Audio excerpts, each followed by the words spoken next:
Assalamualaikum warahmatullahi wabarakatuh. Di video kali ini kami akan membahas uraian fonem dan suku kata yang dipaparkan oleh kelompok 6 terdiri dari Fadila, Ariana Nirari, Syifana Aulia, Selica Lucida, dan Salwa Anindya. Dalam ilmu bahasa, fonem itu ditulis antara dua garis miring. Jadi, dalam bahasa Indonesia, P dan B adalah dua fonem, karena kedua bunyi itu membedakan bentuk dan arti. Misalnya, pola, parang, bola, barang. Fonem dalam bahasa dapat mempunyai beberapa lafal yang bergantung pada tempatnya dalam kata atau suku kata. Fonem P dalam bahasa Indonesia, misalnya, dapat mempunyai dua macam lafal. Bila berada pada awal kata atau suku kata, fonem itu dilafalkan secara lepas. Pada kata pola, misalnya fonem P diucapkan secara lepas. Kemudian diikuti oleh fonem O. Bila berada pada akhir kata, fonem P tidak diucapkan secara lepas. Bibir kita masih tetap tertutup rapat waktu mengucapkan bunyi ini. Misalnya, suap, atap, dan katup. Dengan demikian, fonem P dalam bahasa Indonesia mempunyai dua variasi. Kemudian kesatuan fonem. Bahasa Indonesia mempunyai 28 buah satuan bunyi yang terkecil pembeda makna, yang biasa disebut dengan istilah fonem, yang terdiri dari 6 buah fonem vokal, yaitu A, I, U, E, dan O. Fonem vokal antara lain, lafal vokal A. Vokal A dilafalkan dengan cara menarik lidah ke belakang dan ke bawah, disertai dengan menghembuskan udara keluar, sedangkan mulut dibuka lebar-lebar membundar. Kemudian lafal vokal I. Vokal I dilafalkan dengan cara menarik lidah ke depan dan ke atas, disertai dengan menghembuskan udara keluar, sedangkan mulut dilebarkan dan tidak membundar. Lafal vokal U. Menghembuskan vokal U dilafalkan dengan cara menarik lidah ke belakang dan ke atas, disertai dengan menghembuskan udara keluar, sedangkan bentuk mulut dibundarkan. Lafal vokal E. Vokal E dilafalkan dengan cara menarik lidah agak ke dalam dan ke tengah, disertai dengan menghembuskan udara keluar, sedangkan bentuk mulut lebih dilebarkan sedikit. Untuk lafal vokal E, dilafalkan dengan cara menjulurkan lidah ke depan dan ke tengah, disertai dengan menghembuskan udara keluar, sedangkan bentuk mulut dilebarkan. Selanjutnya, untuk lafal vokal O, dilafalkan dengan cara menarik lidah jauh ke belakang dan ke tengah, disertai dengan menghembuskan udara keluar, sedangkan bentuk mulut dibundarkan. Selanjutnya, kesatuan fonem. Terdapat 22 buah fonem konsonan, yaitu B, C, P, T, D, F, G, K, S, SY, J, K, KH, L, M, N, NG, NY, R, T, X, dan Z. Fonem konsonan antara lain lafal konsonan B. Konsonan B dilafalkan dengan cara mula-mula mengatupkan kedua belah bibir rapat-rapat, lalu udara dari dalam diletupkan dengan tiba-tiba sehingga kedua buah bibir itu terlepas. Untuk lafal konsonan P dilafalkan dengan cara mula-mula mengatupkan kedua buah bibir rapat-rapat, lalu udara dari dalam diletupkan dengan tiba-tiba sehingga kedua bibir itu terlepas. Untuk lafal konsonan T, dilafalkan dengan cara mula-mula menempatkan ujung lidah pada gigi atas, lalu udara diletupkan dengan tiba-tiba sehingga ujung lidah terlepas dari gigi atas itu. Selanjutnya untuk lafal konsonan huruf D, dilafalkan dengan cara mula-mula menempatkan ujung lidah pada gigi atas, lalu udara diletupkan dengan tiba-tiba sehingga ujung lidah terlepas dari gigi atas itu. Untuk lafal konsonan G, dilafalkan dengan cara mula-mula menempatkan pangkal lidah pada langit-langit lunak, lalu udara diletupkan dari dalam dengan tiba-tiba sehingga pangkal lidah terlepas dari langit-langit lunak. Selanjutnya untuk lafal konsonan K, dilafalkan dengan cara mula-mula menempatkan pangkal lidah pada langit-langit lunak, lalu udara diletupkan dengan tiba-tiba sehingga pangkal lidah terlepas dari langit-langit lunak itu. Lafal konsonan F dilafalkan dengan cara mula-mula menempelkan ujung lidah pada gusi gigi bagian atas. Lalu udara dihembuskan keluar secara bergeser. Untuk lafal konsonan Z dilafalkan dengan cara mula-mula menempatkan ujung lidah pada gusi gigi atas, lalu udara dihembuskan keluar secara bergeser. Selanjutnya untuk lafal konsonan S dilafalkan dengan cara mula-mula menempatkan ujung lidah pada gusi gigi atas, lalu udara dihembuskan keluar secara bergeser. Untuk lafal konsonan SY dilafalkan dengan cara mula-mula menempatkan daun lidah pada langit-langit keras, lalu bunyi ujar dihubungkan keluar secara bergeser. Konsonan SY berasal dari bahasa asing. Lafal konsonan KH dilafalkan dengan cara mula-mula mendekatkan pangkal lidah pada langit-langit lunak, lalu udara dihembuskan keluar secara bergeser. Ucapannya baik pada awal maupun akhir suku kata yang sama. Lafal konsonan H dilafalkan dengan cara mula-mula mendekatkan pangkal lidah pada dinding rongga kerongkongan, lalu udara dihembuskan keluar secara bergeser. Ucapannya baik pada posisi awal maupun pada akhir suku kata. Lalu ada konsonan J. Dilafalkan mula-mula dengan cara menempatkan daun lidah pada langit-langit keras. Lalu udara dihembuskan keluar hingga daun lidah terlepas dari langit-langit keras itu. Konsonan J hanya pada posisi suku kata awal saja. Kemudian, lafal konsonan C dilafalkan dengan cara mula-mula menempatkan daun lidah pada langit-langit keras. Lalu udara dihembuskan keluar sehingga lidah terlepas dari langit-langit lunak. Konsonan C terdapat pada awal suku kata saja. Kemudian lafal konsonan M dilafalkan mula-mula dengan cara merapatkan kedua belah bibir atas dan bawah, lalu udara dari dalam dihembuskan keluar dengan cara melalui rongga hidung.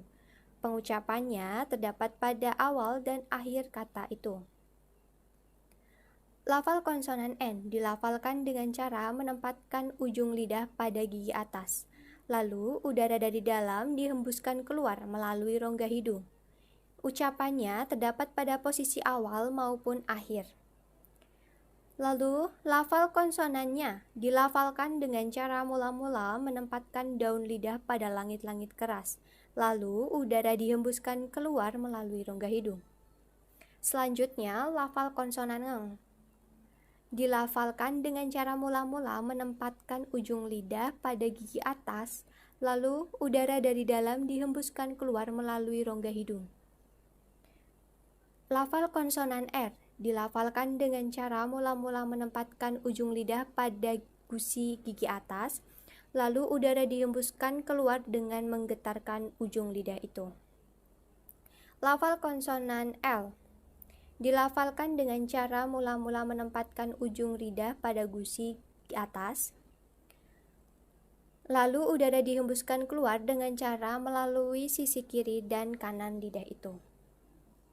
Selanjutnya, lafal konsonan W dilafalkan dengan cara mula-mula merapatkan bibir bawah dengan bibir atas, lalu udara dihembuskan keluar dengan disertai lepasan kedua belah bibir itu, sehingga udara dapat keluar dengan bebas.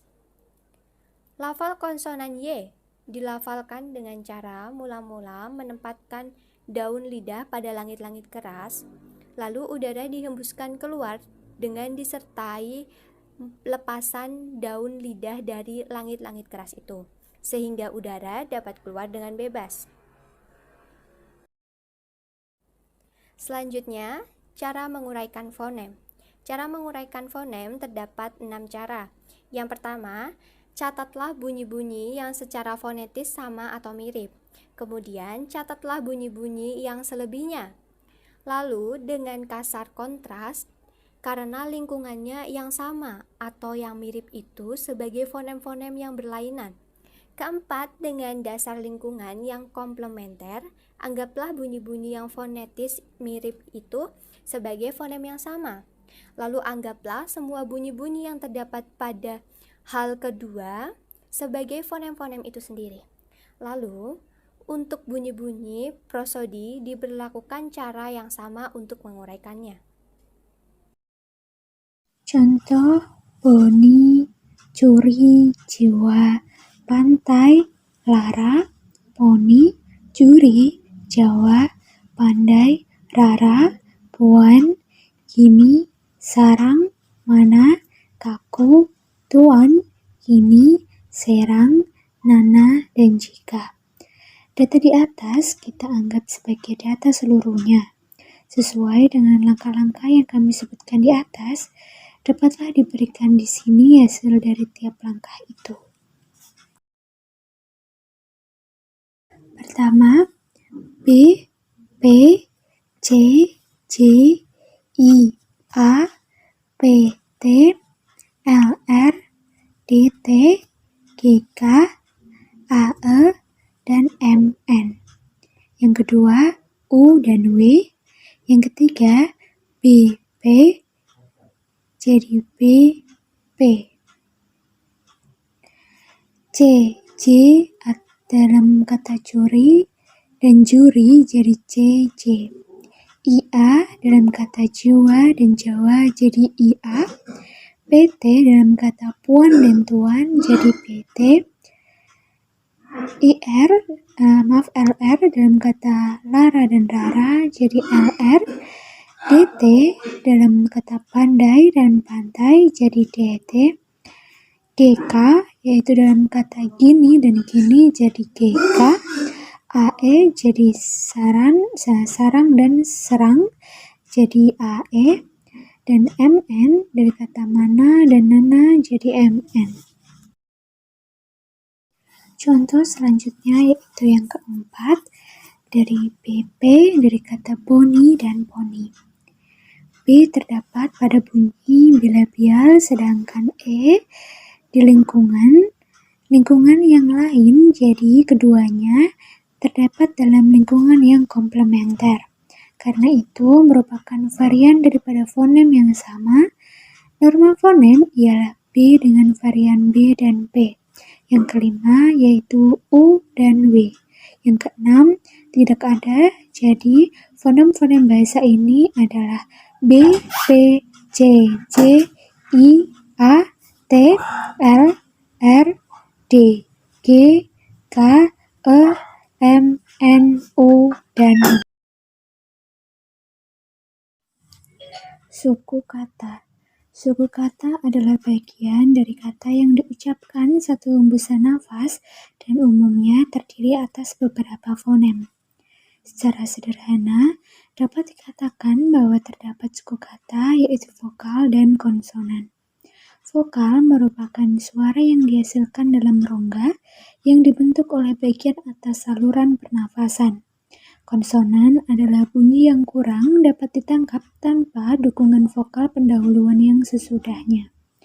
Kata datang diucapkan dengan dua hembusan nafas, satu untuk da dari dan, satunya lagi untuk tang. Suku kata dalam bahasa Indonesia selalu memiliki vokal yang menjadi puncak suku kata. Puncak itu dapat didahului dan diikuti oleh satu konsonan atau lebih. Meskipun dapat terjadi bahwa suku kata hanya terjadi atas satu vokal atau satu vokal dengan satu konsonan. Contohnya yaitu datang dengan penggalan da dan tang, lalu aku penggalannya a dan ku, selanjutnya yaitu saya penggalannya sa dan ya. Suku kata yang berakhir dengan vokal disebut suku buka dan suku kata yang berakhir pada konsonan disebut suku tertutup. Betapapun panjangnya suatu kata, wujud suku yang membentuknya mempunyai struktur dan kaidah pembentukan yang sederhana. Suku kata dalam bahasa Indonesia terdiri atas 1. Satu vokal. Contohnya amal, suatu, tua. Yang kedua, satu vokal dan satu konsonan. Contohnya arti, berilmu, kail. Yang ketiga, satu konsonan dan satu vokal. Contohnya pasar, sarjana, warga. Yang keempat, satu konsonan, satu vokal, dan satu konsonan. Contohnya paksa, keperluan, pesan. Yang kelima, dua konsonan dan satu vokal. Contohnya slogan, pendramaan, kopra. Yang keenam, dua konsonan, satu vokal, dan satu konsonan. Contohnya traktor, atraksi, kontrak. Kemudian yang ketujuh, satu konsonan, satu vokal, dan dua konsonan. Contohnya tekstil, kontekstual, kontrak. Yang kedelapan, tiga konsonan, satu vokal, dan satu konsonan. Contohnya struktur, instruksi, strom. Yang kesepuluh, dua konsonan, satu vokal, dan dua konsonan. Contohnya kompleks. Yang kesebelas, satu konsonan, satu vokal, dan tiga konsonan. Contohnya korps. Bentuk suku kata yang terdapat pada nomor 6-11 pada dasarnya berasal dari kata asing. Banyak orang menyelipkan fonem e untuk memisahkan konsonan yang berdekatan. Contohnya pada kata slogan menjadi slogan, perangko menjadi perangko. Pada kata pungut, bahasa Indonesia tidak memiliki konsonan rangkap pada akhir kata. Jika tiga konsonan berderet dalam satu suku kata, maka konsonan yang pertama S, yang kedua T atau P, dan yang ketiga R atau L. Contohnya strategi, kemudian spray, skripsi, manuskrip, dan sklerosis. Kemudian deretan dua konsonan yang biasa dalam bahasa Indonesia. MP, yaitu contohnya 4, pemimpin, tampuk. MB, contohnya ambil, gambar, ambang. NT, contohnya untuk, ganti, pintu. ND, contohnya indah, pendek, pandang. NC, contohnya lancar, kunci, kencing. Terakhir NJ, contohnya janji, banjir, panjang. Sekian yang bisa disampaikan oleh kelompok kami. Semoga bermanfaat. Terima kasih. Wassalamualaikum warahmatullahi wabarakatuh.